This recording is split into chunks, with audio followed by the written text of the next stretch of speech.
अशोक अपने छोटे से रेस्टोरेंट में बैठा हुआ पैसे गिन रहा था कि तभी उसका बिजनेस पार्टनर राजेश आकर उससे कहता है, अरे वाह अशोक, इस वर्ष हमारे मैगी के बिजनेस में बहुत फायदा हुआ है। जब मैं तुमसे पार्टनरशिप करने की कह रहा था तब तो तुम बेवजह डर रहे थे। तुमने सही कहा अशोक, मुझे लग रहा था कि ये बिजनेस चलेगा ही नहीं।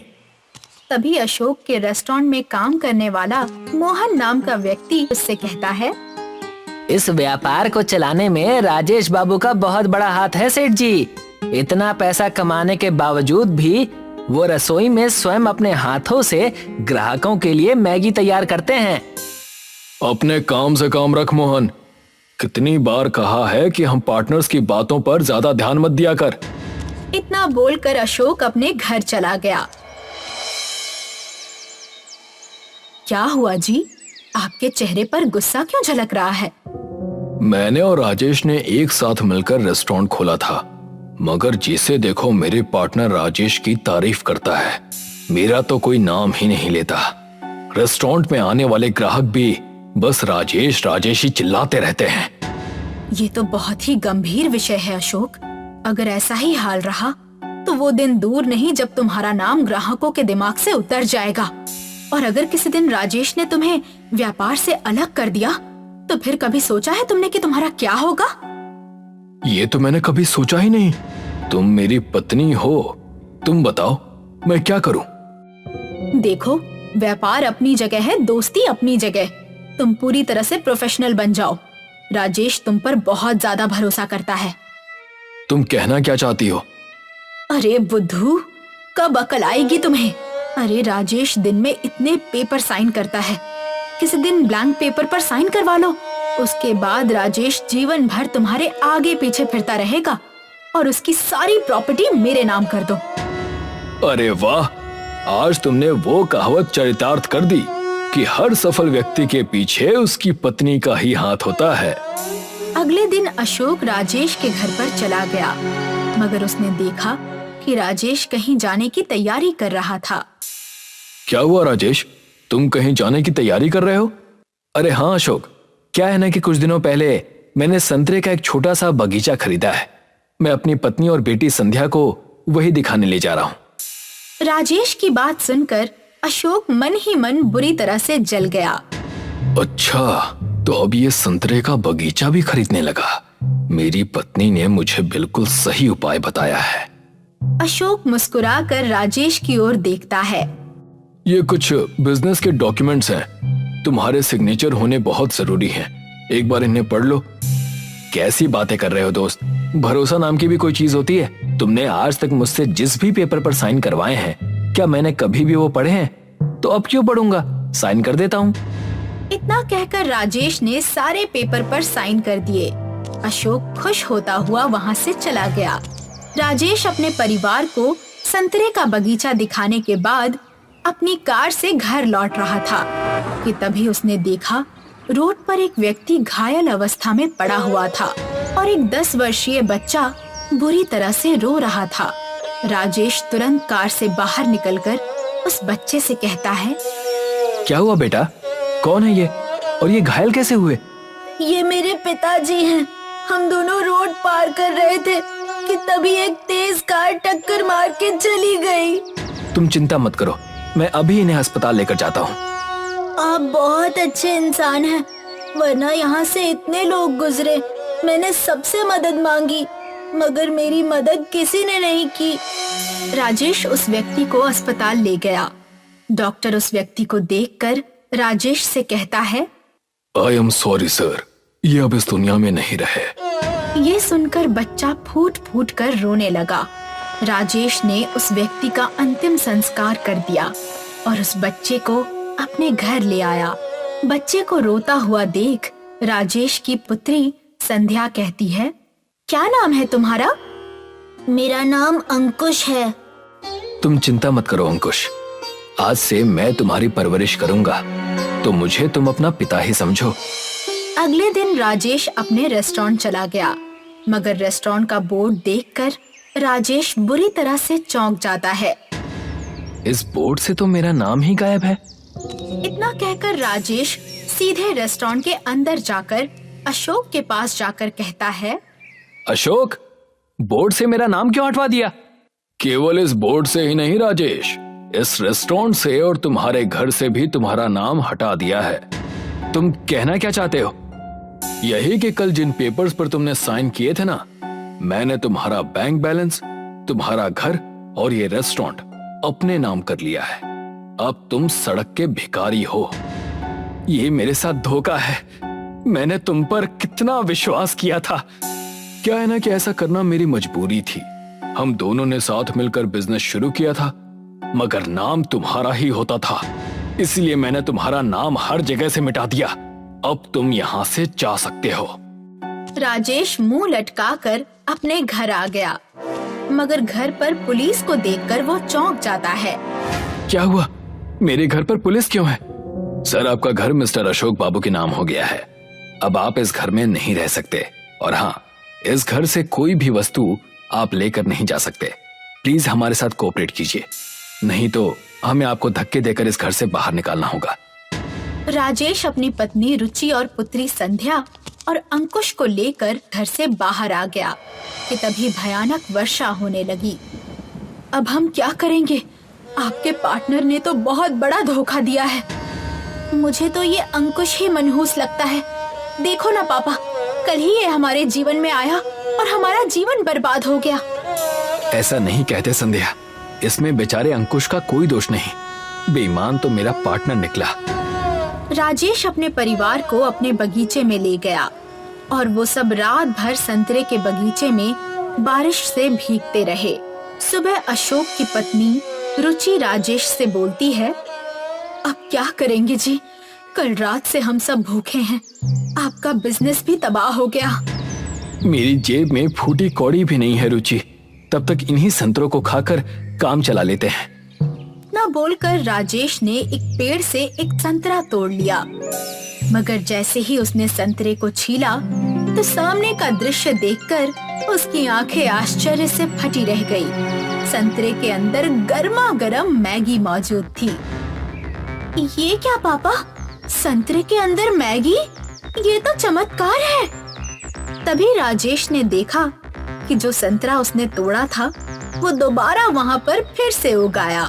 राजेश मुस्कुराता हुआ अपने परिवार की ओर देखकर कहता है, ये कैसे हो रहा है ये तो मुझे नहीं पता। इसके बारे में तो बाद में पता लगाऊंगा, लेकिन मैगी की खुशबू बता रही है कि ये बहुत ही अच्छी कीमत पर बिकेगी। लेकिन राजेश, हमारे पास तो अब कोई जगह भी नहीं है। हिम्मत मत हारो। हमारा ये बगीचा हाईवे के किनारे है। हम यहीं पर एक छोटा सा लकड़ी का अपने हाथों से रेस्टोरेंट बनाएंगे और संतरा मैगी बेचेंगे। राजेश और उसका परिवार जंगल से लकड़ियां काट के ले आए और मेहनत से लकड़ियों का सुंदर सा रेस्टोरेंट बनाने में जुट गए। कुछ दिन की मेहनत के बाद वहाँ पर वो सब ठीक ठाक देखने वाला रेस्टोरेंट बनाने में कामयाब हो गए। राजेश संतरे छीलकर बैठ गया। तभी एक लग्जरी कार वहाँ पर आकर रुक गई। तुम्हारा नाम तो राजेश है ना? तुम्हारे हाथ की मैगी तो दूर दूर तक प्रसिद्ध है, लेकिन जो मैगी मैं इस समय देख रहा हूँ वो तो बहुत ही अद्भुत है। एक बार आप इसे खाइएगा तो खाते ही रह जाइएगा। ये संतरा मैगी है। और एक संतरा मैगी की कीमत क्या है? वैसे तो ये अनमोल है सर, फिर भी आपके लिए इसकी कीमत 2000 रुपए है। बलवान आदमी ने तुरंत 2000 रुपए राजेश को पकड़ा दिए और मैगी खाते हुए चटकारे लेने लगा। इससे ज्यादा स्वादिष्ट मैगी मैंने अपने जीवन में कभी नहीं खाई। मैं एक 5 स्टार होटल का मालिक हूँ। क्या तुम इस संतरा मैगी की सप्लाई मेरे 5 स्टार होटल में करोगे? बिल्कुल करूंगा सर। राजेश उस दिन से 5 स्टार होटल में संतरा मैगी की सप्लाई करने लगा और अपने लकड़ी के रेस्टोरेंट में भी बैठकर संतरा मैगी बेचने लगा। कुछ ही दिनों में राजेश की किस्मत उस पर मेहरबान हो गई। उसने बगीचे के आसपास की सारी जमीन खरीद ली और उसने वहाँ पर एक बहुत ही आलीशान बंगला बनवा लिया। हमारी संतरा मैगी सारे शहर में प्रसिद्ध हो चुकी है, मगर अभी तक हम इस रहस्य को समझ नहीं पाए कि बगीचे में उस एक पेड़ पर संतरे के अंदर मैगी कैसे निकलती है। यही तो मैं सोच रहा हूँ, हम सब रात के समय जितने भी संतरे तोड़ते हैं, अगले दिन वहाँ पर संतरे फिर से उगाते हैं। तभी रुचि की नजर मुस्कुराते हुए अंकुश पर पड़ी, जो कि संध्या के साथ खेल रहा था। हो ना हो, अंकुश हमारे लिए बहुत ही लकी साबित हुआ है। एक रात राजेश सो रहा था कि तभी अचानक उसकी आंख खुल गई। जैसे ही वो अपने बंगले के बाहर संतरे के पेड़ के पास आया तो उसने देखा कि अंकुश की आंखों से रंग बिरंगी किरणें निकल रही थी। उन रंग बिरंगी किरणों से पूरे संतरे का पेड़ प्रकाश की रोशनी से नहा रहा था। राजेश आश्चर्य से अंकुश की ओर देखकर कहता है, ये तुम क्या कर रहे हो और कौन हो तुम? तभी अंकुश राजेश की ओर देखकर कहता है, मुझे पता था कि एक ना एक दिन मेरा रहस्य आपके सामने आ ही जाएगा। आपके संतरे के पेड़ पर जो मैगी निकलती है, उस चमत्कार को मैंने ही किया है। दरअसल मैं और मेरे पिता इस पृथ्वी के नहीं बल्कि दूसरे ग्रह के वासी थे, जो कि इंसान बनकर यहाँ पर घूमने के लिए आए थे, मगर मेरे पिता एक्सीडेंट में मारे गए। तुम्हारे अंदर इतनी इंसानियत थी, इसलिए मैंने तुम्हारी मदद की। अब मेरा जाने का समय हो गया है, लेकिन तुम्हारे इस जादुई संतरे के पेड़ से मैगी हमेशा निकलती रहेगी। राजेश को पूरा रहस्य समझ आ चुका था। एक दिन राजेश अपने रेस्टोरेंट में बैठा हुआ था कि तभी उसका दोस्त अशोक रोता हुआ वहां आकर कहता है, मुझे माफ कर दो मेरे दोस्त, जिस पत्नी के बहकावे में आकर मैंने तुम्हारी सारी संपत्ति उसके नाम कर दी थी, वही पत्नी मुझे तलाक देकर चली गई और मेरी सारी प्रॉपर्टी पर कब्जा कर लिया उसने। मैं दर दर की ठोकरें खा रहा हूँ। तुम्हें तुम्हारे किए की सजा मिल चुकी है अशोक, लेकिन मैं तुम्हारी तरह नहीं हूँ। तुम मेरे दोस्त थे, इसलिए मैं तुम्हें काम जरूर दूंगा, लेकिन मैं तुम्हें पार्टनर के तौर पर नहीं रखूंगा। तुम मेरे रेस्टोरेंट में बतौर वेटर काम कर सकते हो, क्योंकि तुम वेटर बनने के ही काबिल हो, पार्टनर बनने के लायक नहीं हो। राजेश की बात सुनकर उसे उसके किए की सजा मिल चुकी थी और राजेश की संतरा मैगी पूरे विश्व में प्रसिद्ध हो चुकी थी। सुनीता सुबह सुबह अपनी सब्जी का ठेला उठाकर शहर में घूम रही थी। सब्जी ले लो, सब्जी, ताजी ताजी सब्जी, हरी हरी सब्जी। सुनीता की आवाज सुनकर कुछ घरों से औरतें निकलकर उसकी सब्जी खरीदने आती हैं। वाह सुनीता, आज की सब्जी तो बहुत ताजा लग रही है। मैडम, सुनीता की सब्जी तो हमेशा ही ताजा रहती है। सुनीता, टमाटर कैसे दिए? 40 रुपए किलो मैडम। अरे सुनीता, हमें लूट तो मत। महंगाई के जमाने में मेरी खुद की हालत खराब है, मुझे बहुत कम पैसा बचता है, तो मैं आपसे कैसे लूट सकती हूँ। सुनीता, तेरी बेटी का स्कूल में एडमिशन हुआ, जिसके लिए तू बहुत परेशान थी? जी मैडम, अभी तो मैंने उसका सरकारी स्कूल में दाखिला करा दिया है। वो मन लगाकर पढ़ाई कर रही है। चलो फिर तो बढ़िया है। तू अपनी बेटी को खूब पढ़ाना, उसे अपनी तरह सब्जी बेचने में मत लगा देना। नहीं नहीं मैडम, मैं ऐसा नहीं करूँगी। सुनीता सब्जी बेचकर वहाँ से अपना ठेला लेकर चली जाती है। रास्ते में बहुत बारिश होने लगती है। जब वो घर पहुँचती है तो उसकी बेटी पूर्वी उसका इंतजार कर रही होती है। तुम आ गई माँ, बाहर कितनी तेज बारिश हो रही है। नई स्कूल टीचर ने 3 दिन की छुट्टी दी है। उन्होंने कहा है कि इस इलाके में बहुत भयंकर तूफान आने वाला है। उन्होंने ऐसा कहा? मैंने तो आज ही अपनी सब्जियों का स्टॉक नया कर लिया है। अगर तूफान आ जाएगा तब तो सब्जियां खराब हो जाएंगी। भगवान करे ऐसा ना हो। नहीं माँ, ऐसा नहीं होगा, चिंता मत करो। उसके बाद सुनीता और पूर्वी खाना खाते हैं और पूर्वी सुनीता की गोद में सो जाती है। इस समय सुनीता को अपने पति की याद आ रही होती है। आज अगर वो जिंदा होते तो पूर्वी के लिए भी कितना अच्छा होता। मैं अपनी परेशानियां उनसे बांट पाती। भगवान न जाने ऐसा क्यों करते हैं। हे भगवान, कल तूफान ना आए और मेरी सब्जियां खराब ना हो, वरना मैं तो बर्बाद हो जाऊंगी। रात को बहुत भयंकर तूफान आता है, बारिश होती है और ओले भी गिरते हैं। सुनीता उठकर देखती है तो उसे बहुत अफसोस होता है। पर वो कुछ कर नहीं सकती थी। वो बस भगवान से यही प्रार्थना करती है कि ये तूफान जल्दी ही थम जाए। एक पूरा दिन बारिश होती है, अगले दिन भी पूरा दिन बारिश होती है।